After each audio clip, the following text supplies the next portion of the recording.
Bitbit ang mga titulo at historic run sa Wimbledon. Muling maghahatid ng karangalan sa bansa si Alex Ayala.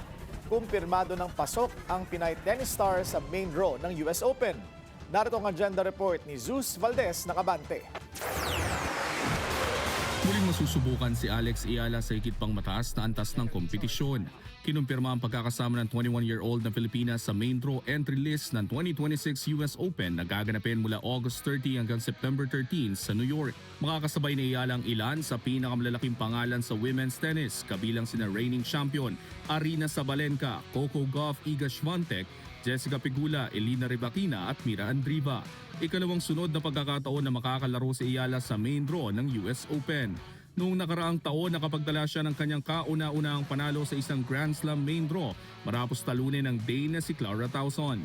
Bago ang pagbabalik sa Flushing Meadows, sasabak muna si Ayala sa DC Open, Canadian Open sa Toronto at Cincinnati Open bilang bahagi ng kanyang paghahanda.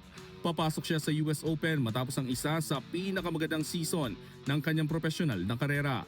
Nasungkit niya ang Birmingham Open title, umabot sa semifinals ng Berlin Tennis Open at nakarating sa ika-4 na round ng Wimbledon, ang pinakamalayong narating niya sa isang Grand Slam. Nakarating din si Ayala sa quarterfinals ng Dubai Tennis Championship at Abu Dhabi Open habang umabot sa round of 16 ng Indian Wells at Miami Open. Sa patuloy na pag-abante ng kanyang world ranking at mga matatag na resulta sa WTA Tour, target ni Alex Ayala na higitan ang kanya nagawa noong nakaraang taon at muling maghatid ng karangalan sa Pilipinas sa 2026 US Open.